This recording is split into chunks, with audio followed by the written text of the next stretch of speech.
reducing edema following traumatic brain injury using osmotic transport devices.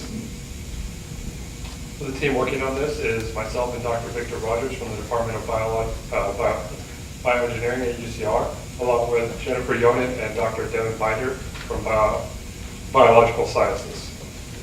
Okay. So a little background on traumatic brain injury. The majority of injuries come from falls or accidents. There's an estimated 275,000 cases that require hospitalization each year. 50,000 of these result in death. Traumatic brain injury occurs in two phases. The first phase is the initial impact, the injury when you're hit, followed by edema, an increase in brain water content, and swelling of the tissue. Up to a certain point, the brain can swell, but after it swells so much, it's restricted by the rigid structure of the skull, after which there's an increase in intracranial pressure causing further damage to the tissue.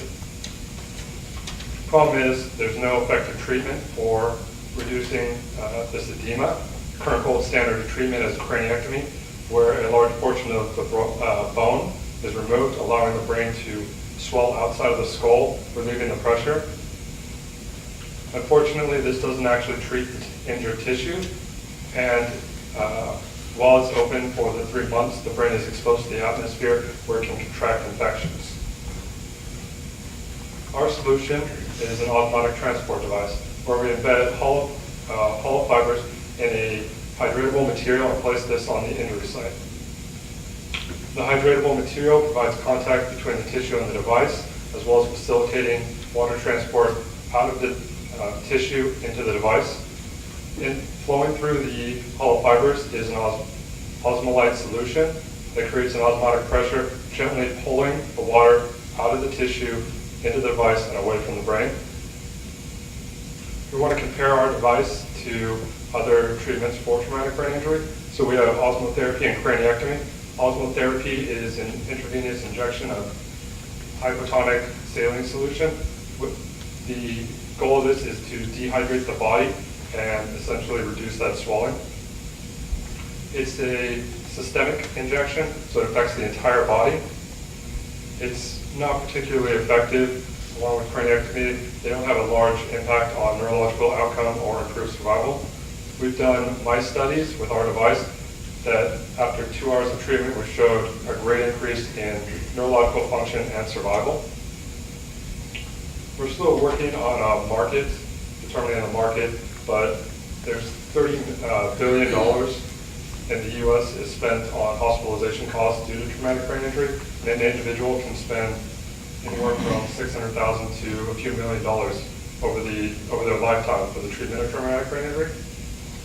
As I said earlier, we did mouse studies. We did 2 different types of trauma. The first was a water intoxication study, where we injected 30% of the mouse's body weight in water into the abdominal cavity, after which we immediately began treatment. We did not see a significant increase in or significant difference between brain water content between the untreated mice, the mice treated with craniectomy, or the mice treated with our device. However, we did see a significant difference in survivability, where untreated mice would die around 30 minutes, craniectomy treated mice would die around 50 minutes. Our mice were still alive at 5 hours. The second trauma model we looked at was an impact injury model, and we saw that our device brought the brain water content closest to the control levels of uninjured mice, as well as doing neurological function, and we saw no difference between uninjured mice and injured mice that received our treatment. Our next steps are to further improve the design while securing funding to develop manufacturing and perform FDA trials. We hope to submit the device to the FDA under a fast track program for medical devices that are that are very much needed for life-threatening conditions. Another benefit of our device is its other applications. We can use it for spinal cord edema and burn injury edema. In fact, we're going to start trials on rats for spinal cord edema. We're beginning of next year. With that, I would like to acknowledge Dr. Devin McBride, who was a lead researcher on this work, as well as our funding sources, the Yeager Endowment and the Nielsen Foundation. With that, I'll take any questions you have. Thank you very much.